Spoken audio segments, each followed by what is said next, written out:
नमस्कार मित्रों, मेरे प्रयास को पसंद करने के लिए आप सभी का बहुत बहुत धन्यवाद। मित्रों, अगर अभी तक आपने हमारे चैनल को सब्सक्राइब नहीं किया है तो शीघ्र कर लें ताकि हमारा वीडियो सबसे पहले आपको मिल सके। मित्रों, आज हम समझेंगे कि दाखिल खारिज से संबंधित विधिक प्रावधान क्या है। यानी खतौनी में जो कृषि योग्य भूमि होती है उसके मालिक का नाम लिखा होता है और कोई व्यक्ति उससे उत्तराधिकार में या विक्रय के द्वारा या वसीयत के द्वारा या दान के द्वारा या किसी अन्य प्रकार से अगर उस भूमि को प्राप्त करता है तो कैसे उसका नाम खतौनी में चढ़ेगा, जिसे दाखिल खारिज की प्रक्रिया यानी म्यूटेशन भी कहते हैं, जो तहसील स्तर पर होता है। ये रिकॉर्ड तहसील में ही होता है खतौनी का। जब आप उसमें चढ़ जाएंगे तो आपका नाम उसमें आ जाएगा। तो मित्रों, इसके लिए हम समझेंगे उत्तर प्रदेश राजस्व संहिता 2006 जो उत्तर प्रदेश में लागू है, जो भूमि उत्तर प्रदेश में स्थित है उसके लिए। तो इसकी धारा 33 जो है वो प्रावधानित करती है कि उत्तराधिकार के मामलों में नामांतरण, यानी अगर किसी ने भूमि उत्तराधिकार के तौर पर पाई है, पुत्र है, विधवा है, बेटी है, या इस तरीके से उत्तराधिकार के आधार पर जब वो पाएगा तो वो धारा 33 के अनुसार राजस्व निरीक्षक यानी जो कानून गो होते हैं उनको जो है रिपोर्ट करेगा। इसके लिए एक फॉर्म आता है, आरसी प्रपत्र 9 होता है जो तहसील में मिल जाता है। इसको भरकर आप कानून गो को दे दोगे, वो जो है इसको दर्ज करेगा खतौनी में। अगर वो नहीं दर्ज करता है तो आप तहसीलदार को भी दे सकते हो।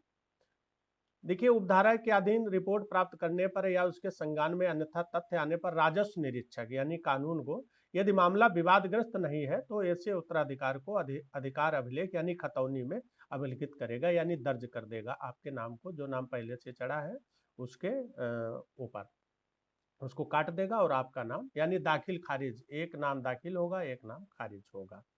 किसी अन्य मामले में ऐसी जांच करेगा जैसे आवश्यक प्रतीत हो और वह अपनी रिपोर्ट तहसीलदार को प्रस्तुत करेगा। अगर कोई अन्य मामला है, विवादित है, या कोई व्यक्ति जिसका नाम राजस्व निरीक्षक द्वारा अभिलिखित न किया गया हो, राजस्व निरीक्षक द्वारा पारित किए गए आदेश द्वारा व्यथित हो, तो वह तहसीलदार के समक्ष आवेदन कर सकता है। इस धारा के उपबंध यथा आवश्यक परिवर्तन सहित ऐसे प्रत्येक व्यक्ति पर लागू होंगे जिसे संहिता के उपबंधों या इसके द्वारा निश्चित किसी अधिनियम के अनुसार भूमि प्रबंधक समिति द्वारा असंक्रमणीय अधिकारियों के आसामी स्वीकार किया गया है। यानी जो पट्टे की भूमि होती है, असंक्रमणीय अधिकार और आसामी पट्टेदार भी इसी प्रक्रिया के तहत अगर उत्तराधिकार में प्राप्त करते हैं तो वो भी उसको रिपोर्ट करेंगे, उसका नाम उसके ऊपर चढ़ेगा। यानी 3 प्रकार के जो आसामी, असंक्रमणीय भूमिधर जो पट्टेदार है, और आसामी भी पट्टेदार होता है जो टाइम पीरियड के लिए होता है, और संक्रमणीय भूमिधर, ये सब रिपोर्ट उत्तराधिकार के मामले में राजस्व निरीक्षक को करेंगे, वो दाखिल खारिज करेगा। अंतरण के मामले में रिपोर्ट करने का कर्तव्य ये धारा 34 कहती है कि धारा 33 की उपधारा यानी जो उत्तराधिकार में निर्दिष्ट किसी अंतरण से भिन्न अंतरण द्वारा किसी भूमि पर कब्जा प्राप्त करने वाला प्रत्येक व्यक्ति ऐसे अंतरण की रिपोर्ट उस तहसील के तहसीलदार को विहित रूप से देगा। अभी आपने देखा उत्तराधिकार के मामले में राजस्व निरीक्षक को हम फॉर्म देंगे, और इससे अलग मामला जैसे मान लिया विक्रय द्वारा खरीदा हो, वसीयत के द्वारा प्राप्त की हो, दान द्वारा प्राप्त की हो, वो जो है तहसीलदार को फॉर्म भर के देंगे। इसके लिए फॉर्म प्रपत्र 11 होता है जिसको आप भरेंगे, पूरा डिटेल उसमें आएगा, और वो आप तहसीलदार को दोगे तो वो दाखिल खारिज करेगा।